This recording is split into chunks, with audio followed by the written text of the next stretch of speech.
नमस्कार अभयरसिकांनो. नारायण धारप हे एक असे नाव आहे ज्या नावाने आपल्या रहस्यमय लेखनाने एक काळ गाजवला होता. त्यांच्या पुस्तकांना आजही तितकीच मागणी आहे. हे साहित्य आपण डॉक्टर श्री शिरीष धारप सर यांच्या परवानगीनेच ऑडिओ स्वरूपात बनवत आहोत. या साहित्याचे सर्व हक्क लेखक व प्रकाशक यांच्याकडे सुरक्षित आहेत व आपले अघोर मैफिल चॅनल या साहित्याच्या मालकीचा कोणताही दावा करत नाही.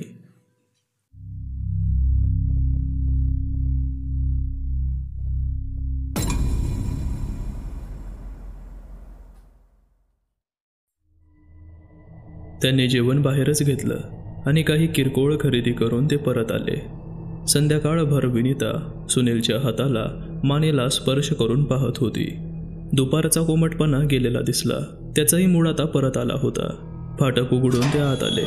आता पार काळोख होता. यापुढे बाहेर जाताना वरांड्यातला दिवा ठेवायला हवा, यशवंतराव म्हणाले. सावकाशी हा, पाय कशात तरी अडखडायचा. ते पुढे गेले. विनीता गेटच्या आतच उभी राहिली. समोर आता त्या 3 मजली वास्तूची अगदी अस्पष्ट आकृती दिसत होती. मग खट्ट आवाज करून वरांड्यातला दिवा लागला. दिवा 60चाच असेल, पण किती मोठा प्रकाश वाटत होता आणि आता तिला स्वतःशी कबूल करावं लागलं. दर्शनी वरांडा, मागची दारं खिडक्या, खाली येणाऱ्या वर्तुळाकार पायऱ्या, सर्व किती सुबक दिसत होतं, एखाद्या चित्रासारखं. सुनीलचा हात धरून त्याच्या छोट्या पावलांच्या संथ गतीने ती समोर चालली होती. यशवंतरावांनी मोठं दार उघडून आतल्या हॉलमध्ये दिवे लावले. विनीताने तर श्वासच ओढून घेतला. काय सुंदर देखावा. स्वतःचा बंगला असता तर तिला खासच अभिमान वाटला असता. काही क्षण खरोखरच ती समोरचा देखावा पाहत उभीच राहिली आणि मग तिच्या हातातून आपला हात एक हिसका मारून सोडवून घेत सुनील पळत पळत समोरच्या दाराकडे निघाला. तेव्हा ती भानावर आली. त्याच्या मागोमाग ती सावकाश घरात आली. यशवंतरावांनी आल्या आल्या मोठी बॅग उघडून त्यातून सुनीलची खेळणी त्याला बाहेर काढून दिली. गाड्या, ट्रक, बिल्डिंग ब्लॉक, लहान यांत्रिक खेळणी पाहता पाहता तो त्यांच्यात रमून गेला. यशवंतराव आणि विनीता टेलिव्हिजन समोरच्या कोचावर बसले. आज 4-5 चांगल्या पार्टीजची गाठ झाली. यशवंतराव म्हणाले. जरा नवलाचीच गोष्ट. विनीताला वाटलं धंदा, काम, व्यवसाय याबद्दल ते तिच्यापाशी कधीही काही बोलत नसत. तुला सांगायचं कारण म्हणजे उद्या संध्याकाळी त्यांना आपल्याकडे बोलावलं आहे. रात्री येतील. आमची बोलणी उशिरापर्यंत चालणार आहेत आणि तुझ्यावर कोणतीही जबाबदारी नाही. आम्ही बाहेरच जेवण घेऊन येणार आहोत. तुझ्या माहितीसाठी तुला सांगतोय. इथली व्यवसायाची पद्धत जरा वेगळी आहे, ते म्हणाले. पण लोक इथून तिथून शार्प. यशवंतराव सोफ्यावरून उठले. दिवाणखान्यात एरझारा घालायला लागले. एकदा आडवी, एकदा उभी अशी चक्कर मारता मारता ते दारापाशी पोहोचले. तिथेच त्यांना श्रीधरचा तो कागद दिसला. कागद उचलून तो वाचता वाचता ते म्हणाले. अगं विनी, श्रीधर येऊन गेला वाटतं. कागद तिच्या हातात आणून देत ते म्हणाले. तसं काही खास काम नव्हतं, सहज आला होता. तो कागद एकदा वाचून विनीताने बाजूस ठेवून दिला. खेळता खेळता सुनील पेंगा खायला लागला होता. सनी सकाळपासून अगदी मरगळून गेल्यासारखा करतो आहे. विनीता पुढे होऊन त्याच्या मानेला हात लावत म्हणाली. अंगही दिवसभर जरा कोमटच आहे. आणि मग सुनीलकडे वळत, झोप आली का सनी? पण उघड दिसत होतं की तो कसाबसा जागा राहत आहे. त्याला घेऊन जाते. वर येणार आहात का? तू जा, मी काही कागद बघतो. जा, गुड नाईट सनी. तो तोंडातल्या तोंडात काहीतरी पुटपुटला. विनीता सहसा त्याला उचलून कडेवर घेत नसे. एकतर तो आता जरासा जडही झाला होता आणि अनावश्यक लाड शक्यतो टाळण्याकडे तिचा कल होता. पण आता तिने त्याला उचलून कडेवर घेतला. मग छातीशी अगदी घट्ट धरला आणि त्याचे पटापटा मुके घेतले. अरे केवढं प्रदर्शन. यशवंतराव अर्धवट थट्टेने म्हणाले. एखाद्या वेळी वाटत जवळ घ्यावंसं, विनीता म्हणाली. एकदा मोठा झाला की अंगाला हात लावू द्यायचा नाही. तिच्या आवाजात जरासं कौतुक होतं, जरासा विषादही होता. अमेरिकेत सुनीलची स्वतःची नर्सरीसारखी वेगळी खोली होती. भिंतींना रंगीबिरंगी कागद होते. कपाटातून त्याची खेळणी होती.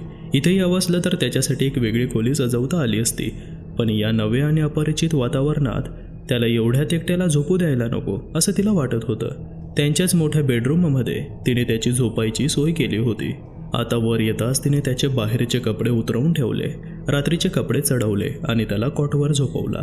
त्याच्या केसांवरून हात फिरवत त्याच्या गालाला ओठांचा हलकाच स्पर्श करत ती म्हणाली. गुड नाईट सनी. तिला वाचनाची खूप आवड होती. इतकी की रात्री एखादी मनोवेधक रोमहर्षक कथा वाचायला घेतली तर 12-12 वाजेपर्यंत ती वाचतच राहायची आणि मग दुसऱ्या दिवशी त्याची भरपाई करायला लागायची. मग ते एखादं जरासं कठीण तर्काचा कात्याकूट असलेलं, आकलनात जरा कष्ट पडणारं पुस्तक वाचायला घेई. डोळे उघडे असत तोपर्यंत वाचनात गोडी येई, पण डोळ्यांवर झोपही लवकर येई. पुस्तक बाजूस ठेवून दिवा बंद करीपर्यंत जेमतेम ती जागी होती, मग झोपली. रात्री कशाने तरी जाग आली. खालच्या अंगणातल्या दिव्याचा परावर्तित प्रकाश खोलीत येत होता. भिंतीवरच्या घड्याळातले काटे दिसणे इतपत प्रकाश नव्हता, पण आसपासच्या शांततेवरून मध्यरात्र उलटून गेली असावी असा कयास होत होता. शेजारी यशवंतराव गाढ झोपेत होते. एकदा जाग आली की पाणी पिणं, बाथरूमला जाणं हा कार्यक्रम झालाच. बिछाण्याकडे परतताना ती सहज सुनीलपाशी वाकली. तोही झोपेतच होता, पण चेहरा ओढलेला होता. कपाळावर आठ्या होत्या, ओठ दुमडलेले होते. काहीतरी स्वप्न पाहत असावा, आणि ते काही मोठं आकर्षक नसावं, पण अर्थात स्वप्नासारखं वैयक्तिक आणि खाजगी असं दुसरं काहीही नाही. स्वप्नांवर इतरांचीच काय, स्वतःचीही हुकूमत चालत नाही.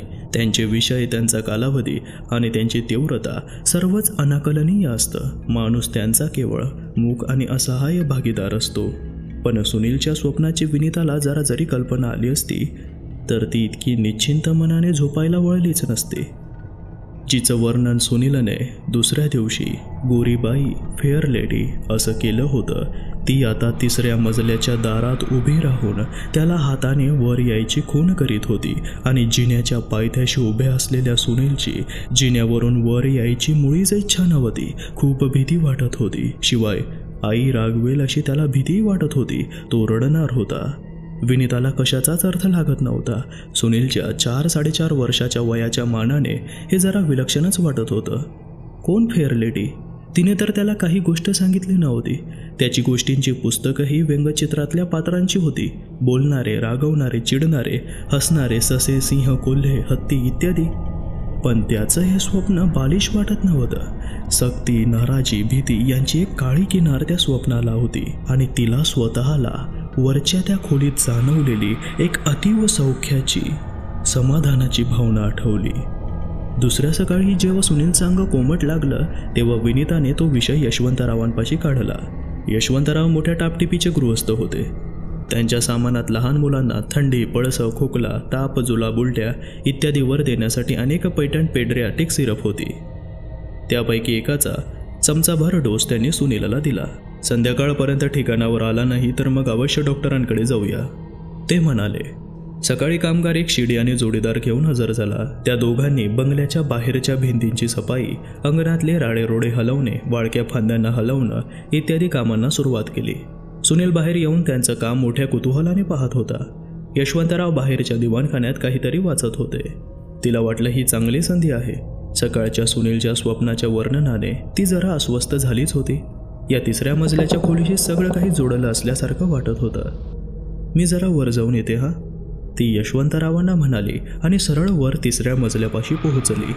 तिने खोलीचं दार उघडलं आणि ती दारातच थबकली. क्षणमात्र तिला आत प्रकाशाचा लखलखाट झाल्यासारखा वाटला, अगदी डोळे दिपवणे इतका प्रखर. एकदा डोळे मिटवून तिने ते परत उघडले. समोरच्या भिंतीतली खिडकी उघडी होती आणि पूर्वेकडचा हातभर वर आलेला सूर्य बरोबर समोर होता. ते ऊन सरळ तिच्या चेहऱ्यावर पडलं असलं पाहिजे. खरं तर हे आपलं एक स्वतःचं समाधान करण्यासाठी होतं. तिला माहीत होतं तो लखलखाट उन्हाचा नव्हता. ती खोलीत आली. दाराच्या आत पावलावरच उभी राहिली.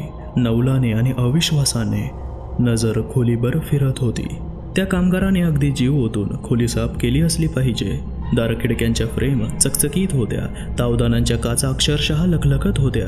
भिंतीवरचा रंग झळाळत होता. वरची तख्तपोशी सुद्धा. त्याने वरपर्यंत सफाई केली तरी कशी? काल तर त्याच्यापाशी शिडी नव्हती. मग ती खोलीत आली. क्षणमात्र तिला चक्रावल्यासारखं झालं. काहीतरी बदल झाला होता, पण काय ते तिचं तिलाच समजत नव्हतं. एखादा कोरा कागद फिरवताच समोर एकदम एखादं चित्र अनपेक्षितपणे यावं असं.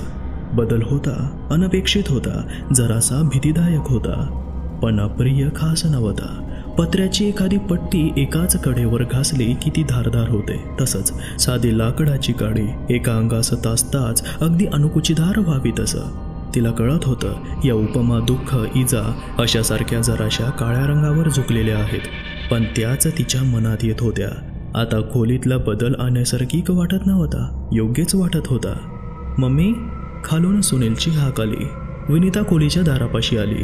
दाराच्या पायथ्याशी एक लहानशी आकृती उभी होती. तिने क्षणमात्र खरोखरच त्याला ओळखलं नाही. लहानसं मूल. मग आठवण आली. सनी अर्थात. अरे ये ना वर, ती दोन्ही हात पुढे करून म्हणाली. त्याचे डोळे असे मोठे मोठे का झाले? त्याचे ओठ असे एकदम का धुमडले? तो रडणार होता की काय? सनी, तिचा सनी. काळजात कुठेतरी कळ उठली. ती त्या आवेगाखाली एकदम दाराबाहेर आली. एखादी मोठी सावली अंगावरून मागे गेल्यासारखं तिला वाटलं. पण या क्षणी ती स्वतःचा विचार करण्याच्या मनस्थितीत होती कुठे? जिन्याच्या पायऱ्या धाड धाड उतरून ती खाली सुनीलपाशी पोहोचली आणि तिने त्याला एकदम छातीशी घट्ट धरलं. तो अगदी रडण्याच्या बेतातच आला होता, पण आता त्याचे पाणावलेले डोळे तिच्यावर खिळले होते आणि तो हसत होता. सनी, काय झालं रे आता? तिने विचारलं. मम्मी, तीच ती स्वप्नातली फेअर लेडी. तो म्हणाला, मी तुला सांगितलं नाही, मला स्वप्नात दिसत होती, खोलीत बोलावत होती ती. त्याच्या डोक्यावरून तिने एकदा वरच्या त्या उघड्या दाराकडे पाहिलं. हे खोलीचं गौड बंगाल तिच्या आकलना पलीकडचं वाटत होतं. सुनीलला तसाच कडेवर घेऊन ती खाली आली.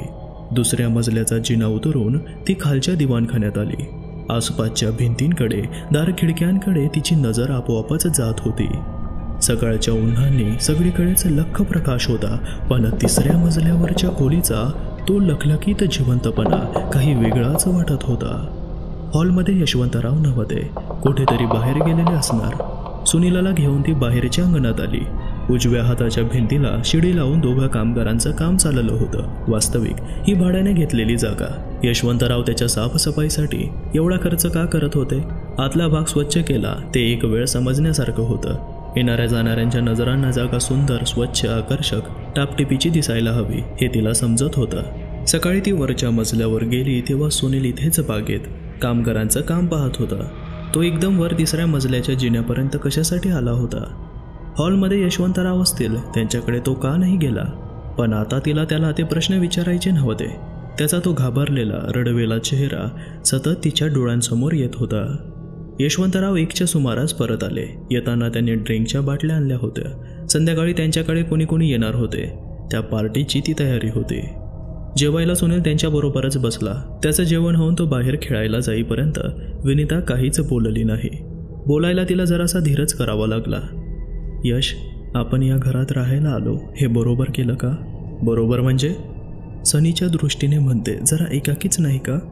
मग का एखाद्या गर्दीच्या रस्त्यावर आसपास 3-4 खोल्यांचे शेकडो ब्लॉक असलेल्या कॉलनीत राहायचं? विनी, तिकडे आपण. एक हात वर करून त्याला अडवत विनिता म्हणाली. तिकडचं सगळंच वेगळं होतं यश. तिच्याकडे बारीक नजरेने पाहत यशवंतराव म्हणाले, तुझ्या मनात दुसरंच काहीतरी आहे विनी. हो आहे, पण शब्दात मांडता येत नाही, शब्दाने नीट सांगता येत नाही आणि गैरसमज मात्र होतात.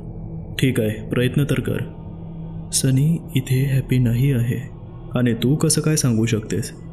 रात्री त्याला वाईट स्वप्न पडलं होतं. बस एवढंच? त्यावरून? हेच ते शब्दांनी सांगता येत नाही म्हणत होते ना, हेच ते. तू स्वतः असमाधानी आहेस का? जराशी अस्वस्थ आहे एवढं खरं. हे बघ, बी फ्रँक, असं आडून बोलू नकोस. मग सांगते तर, काल सकाळी दुसऱ्या मजल्याच्या खिडकीतून खाली पाहत होते. तो बाहेर गेला होतास. एकाएकी वाटलं सुनीलला उचलावा, तसंच्या तसं गेट बाहेर जाऊन थांबवावं आणि तू परत आलास की तसंच्या तसं निघून जावं. या बंगल्यात परत पायसुद्धा टाकू नये, स्पष्ट सांग म्हणाला होतास ना. तिच्या शब्दांची थट्टा करण्याचा विचारसुद्धा यशवंतरावांच्या मनात आला नाही. ठीक आहे, ते म्हणाले, आपण आता स्पष्ट शब्दात बोलतोच आहोत. या बंगल्यात, या जागेत काहीतरी वाईट प्रभाव आहे असं सुचवायचं आहे का? ज्याला तिकडे इव्हिल इन्फ्लुएन्स म्हणतात, तसं काही? ती अगदी टोकाची भूमिका होईल नाही का? Let us thrash it out, no half measures. ठरलं? मला काय जाणवतं ते सांगते. काल सकाळी सनीला इथे सोफ्यावर झोपलेला पाहिला. काय वाटलं कोणास ठाऊक, त्याला उचलून मी छातीशी अगदी घट्ट धरला, जणू काही त्याच्यावर काही आपत्तीच कोसळणार होती. विनिता बोलायची जरा वेळ थांबली, मग जराशी अडखळत पुढे बोलायला लागली. पण तिसऱ्या मजल्यावर अगदी वेगळं वाटलं. ती भावना वर्णन करून सांगताच येत नाही. एकदम स्वैर, एकदम समाधानी, एकदम स्वतंत्र, काहीतरी वेगळंच. यशवंतराव विनिताकडे नवलाने पाहत होते. तिचा चेहरा काळजीने झाकोळला आणि यश मी 3ऱ्या मजल्यावर असताना सनी मला काहीतरी सांगण्यासाठी वर आला. जिन्याच्या पायथ्यापासूनच त्याने मला मम्मी मम्मी अशी हाक मारली. आणि यश, मला काही क्षण त्याची ओळखच पटली नाही. आणि त्याला वर बोलावलं तर त्याचा चेहरा असा काही विलक्षण झाला, वाटलं की तो आता रडणारच आहे. तुला माहीत आहे त्याला कसलं स्वप्न पडलं होतं ते? तो जिन्याच्या पायथ्याशी उभा होता आणि वरून एक फेअर लेडी त्याला ये करून बोलवत होती आणि त्याला मनातून अजिबात वर जायचं नव्हतं. 4-4.25 वर्षाचं पोर ते. भावनातले बारकावे त्याला काय कळणार? काय हवं नको तेवढं त्याला समजतं. हेच त्याला स्वप्नात दिसलं होतं. हो, तो एकटा आहे ही गोष्ट खरी. श्रीधर आला की त्याच्यापाशी चौकशी केली पाहिजे. प्ले पेन नर्सरी असं काही जवळपास आहे का? हो, ते छान होईल. हा विषय तिथेच थांबला. खरं तर दोघांना आणखी बोलायचं होतं, पण कसं बोलायचं ते सुचत नव्हतं. सर्वसाधारण आयुष्यातल्या रोजच्या अनुभवात येणारी ही गोष्टच नव्हती. दुपारी सुनील खालच्याच मजल्यावर झोपला. 4 वाजता कामगाराला विनीताने आत बोलावलं. त्या दोघांकरिता चहा करून बाहेर पाठवला. 5:30च्या सुमारास कामगार आत आला. बरोबर त्याने कपबशा विसळून आणल्या होत्या. यशवंतराव बाहेरच्याच दिवाणखान्यात होते. कामगार तिथेच दारापाशी उभा होता. जरा वेळाने म्हणाला, आजचं काम झालं साहेब. हातातला कागद बाजूला ठेवून यशवंतराव उठले. चल पाहूया. त्याच्याबरोबर ते बाहेर गेले. त्याच्याबरोबर त्यांनी बंगल्याला एक चक्कर मारली. जिभेवर आलेले स्तुतीचे शब्द त्यांनी मोठ्या प्रयासाने रोखले. कामगारांचं काही सांगता येत नाही. कामाची खूप स्तुती केली की 150 आणखी मागायचे. केवळ त्या दोघांना बंगल्याच्या बाहेरचा सारा 2 मजल्यापर्यंतचा भाग इतका साफ करणं कसं काय जमलं हे नवलच होतं. पण अगदी लक्षात येण्यासारखा फरक पडला होता एवढं नक्की. दिवाणखान्यात परत आल्यावर त्यांनी कामगाराच्या हातावर 100-100च्या 2 नोटा ठेवल्या. रक्कम त्याच्या अपेक्षेपेक्षाही जास्त असावी. त्याचा चेहरा खुलला. त्याने दोन्ही हातांनी नमस्कार केला. आणखी कुठे ओळखीचं काम निघालं तर सांगा साहेब. मळकट पिशवी खांद्याला अडकवीत तो म्हणाला, हो अवश्य सांगेन, अवश्य. यशवंतराव म्हणाले. शिडी आणि इतर सामान घेऊन ते दोघं गेले. स्वयंपाकघरात आल्या आल्या यशवंतराव म्हणाले, आपण श्रीधरकडे जायचं का? तो इथे येऊन गेला होता. भेट होईल, कामाचंही सांगता येईल आणि तुम्हा दोघांना तिथे सोडून मी माझ्या कामावर जाईन. तो एकदम इथे संध्याकाळी येईन. रात्रीचं मला जेवायचं नाहीच आहे. मग? हरकत नाही. सनी मामाकडे येतोस का? हो, तो हसत म्हणाला. अर्धा 1 तासात ते तिघे तयार झाले. वरांड्यातल्या दाराला कुलूप लावता लावता यशवंतराव म्हणाले, जा एक चक्कर मारून ये बंगल्याला, मी तेच थांबतो. विनीता उजव्या बाजूने गेली आणि सर्व बंगल्याला चक्कर मारून परत डाव्या बाजूने वरांड्यात आली. यशवंतराव तिची वाटच पाहत होते. तिच्या चेहऱ्यावर आनंद होता, आश्चर्यही होतं. विश्वास बसत नाही, नाही का? ती म्हणाली. केवळ 2च जण, केवढा फरक आहे नाही कामाचा? जरा विचारमग्न चेहऱ्याने यशवंतराव म्हणाले, मलाही त्याचंच जरा नवल वाटत आहे. 4ही बाजूंनी एवढं वरपर्यंत साफ करायला त्यांना कसं काय जमलं? आणि ते शोभेचं तळं पाहिलंच का? मग ये. ते वळून बंगल्याच्या उजव्या बाजूला आले. समोरच ते 20 फूट व्यासाचं तळं होतं. वरवंडीच्या निळ्या रंगाचा गुळगुळीत सनला संध्याकाळच्या उन्हात चकमक करीत होता. पाणी खालच्या खोलवरच्या निळसर टाईलमुळे निळसर दिसत होतं, पण स्फटिकासारखं पारदर्शक होतं. बघितलंस? विनीता त्या शोभेच्या तळ्याकडे नुसती पाहत उभीच होती. इथे शिडीवर काम करत असेल, दुसरा खाली इथली सफाई करत असेल. यशवंतराव म्हणाले. त्याखेरीज एका दिवसात एवढं काम पुरं व्हायचंच नाही, नाही का? हो, पण किती छान दिसतं नाही? यस. मग बोलण्यासारखं काहीच नव्हतं. ते फाटका बाहेर पडले. श्रीधर घरी परत आला होता. यशवंतराव तिथे जास्त वेळ थांबले नाहीत. सुनीलकरिता कपाटातला गोळ्या चॉकलेटचा डबा काढून श्रीधरने तो त्याच्या पुढे ठेवला. काल तू आला होतास ना श्री? विनीताने विचारलं. हो, सहज आलो होतो. कामगार फारच चांगला आहे बरं का. काल दिसलंच की मला. आता तर बाहेरूनही साफ केलं आहे. सारा बंगलाच आता असा काही सुंदर दिसायला लागला आहे की सांगता सोय नाही. पण अगदी एकाकी आहे नाही का? म्हणजे अर्थात तुम्हाला तिकडे तशी सवय असेल. नाही, तू म्हणतोस ते खरं आहे श्री. हा सनी अगदीच एकटा पडतो. त्याच्यासाठी काहीतरी सोय पाहावी लागणार आहे नाही का? सुनीलकडे पाहत पाहत विनीता बोलत होती. यश म्हणत होता, इथे काही शाळा किंडर गार्डन असतीलच ना? तिथे जायला लागला तर दिवसाचे काही तास तरी रमेल. मी चौकशी करतो. पण विनीता, सुनील जरा वेगळ्या वातावरणात लहानाचा मोठा झालेला आहे आणि ही 4-5 वर्षांची पोरं अगदी रानटी असतात. म्हणजे ती काही मुद्दाम करीत असतात असं नाही, पण तो त्यांचा स्वभावच असतो. तसा सुनील जरासा शाळेच वाटतो नाही का? पण ठीक आहे, मी तपास करतो. आता 15-20 दिवसांच्या टूरवर जाणार आहे. खरं तर त्यासाठीच मी तुमची भेट घ्यायला आलो होतो. मग आल्यावर पाहू. बरं, कामगाराने काम कसं काय केलं? अरे उत्तम, अगदी उत्तम. तू आता मला घरी सोडायला येणार आहेस ना, तेव्हा पाहशीलच. सुनीलच्या स्वप्नाबद्दल किंवा तिला स्वतःला आलेल्या जराशा चमत्कारिक अनुभवांबद्दल विनीता श्रीधरपाशी एक शब्दही बोलली नाही. कदाचित ती त्याला अनुभवी सल्लागार या भूमिकेत पाहू शकत असेल. कदाचित असल्या या जराशा अस्वाभाविक कल्पना मनात येणं हाही तिला एक प्रकारचा कमीपणा वाटत असेल. अमेरिकेत 5-7 वर्षे राहून आलं म्हणजे माणूस काही जास्त बुद्धिमान, जास्त समंजस होत नाही, जास्त श्रीमंत होतो. पण साधारण लोक अशाशी ज्या जराशा लाचारीने वागतात त्यामुळे यांच्या मनात स्वतःबद्दल नाही त्या कल्पना येणं अशक्य नाही. विनीताचे विचार अगदी असेच होते असं नाही, पण ती एक शब्दही बोलली नाही. ही सत्य गोष्ट आहे. केव्हा जातो आहेस टूरवर? उद्याच बहुतेक. तुम्ही यायच्या वेळेसच जावं लागणार होतं, पण जरा खटपटी लटपटी करून त्या लांबणीवर टाकलं. आता तुम्ही जरा तरी सेटल झालात, आता जायला हरकत नाही, हो की नाही? चहा श्रीधरनेच केला. त्यांचं बोलणं झालं ते अगदी फुटकळ होतं. पूर्वीच्या त्यांच्या काही अगदी थोड्या समान मित्रमैत्रिणींची चौकशी झाली. यशवंतरावांच्या आईवडिलांकडे अजून तरी ते भारतात आल्याची काही खबर पाठवली का नाही असं विचारायचं श्रीधरच्या मनात आलं होतं, पण तो काहीच बोलला नाही. शेवटी हा यशवंतरावांचा खाजगी प्रश्न होता. 7:30च्या सुमारास श्रीधरने विनीता सुनील यांना बंगल्यावर आणून सोडलं. अंगणातला दिवा लागला, पण त्याचा प्रकाश बाहेर पडत होता. मागे बंगल्याची 3 मजली छायाकृती मात्र होती. विनीता मोठं दार उघडून आत गेली. आतल्या दिवाणखान्यातले दिवे एकामागोमाग एक लावली जाताच सारा तळमजलाच उजळून गेल्यासारखा दिसला. सुनीलचा हात धरून श्रीधर दिवाणखान्यात आला. आत किती बदल झाला होता.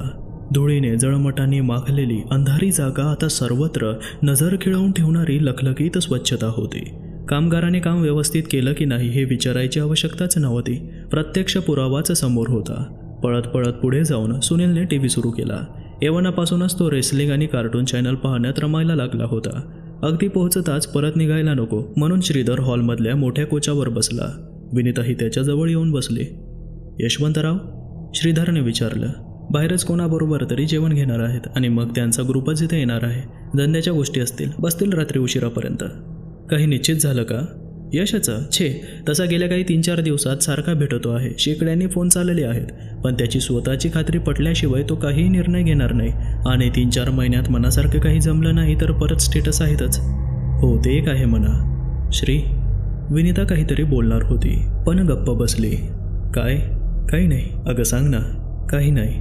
काही मदत हवी का? काही काम आहे का? नाही. ती हसत म्हणाली. यशवंतरावांसंबंधात काही आहे का? यश संबंधात?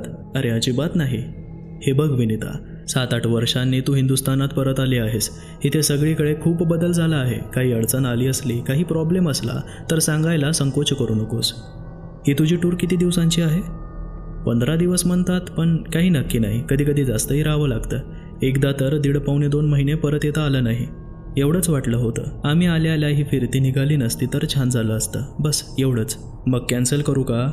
रे, एकदा लांबणीवर टाकली आहेसच ना, आणि कॅन्सल करून काय करणार आहेस? मनातला सांग म्हणालास ना, म्हणून जो विचार मनात आला होता तो सांगितला. काही प्रॉब्लेम नाही ना? नाही. नक्की? अगदी नक्की. श्रीधर काही वेळ विनीताकडे पाहत बसला, पण मनात जर त्याला काही बोलायचं असलं तर त्याने ते मनातच ठेवलं. वरचे मजले पाहूया का? शेवटी श्रीधरने विचारलं आणि विनीता आणि तो जिन्याने वर गेले.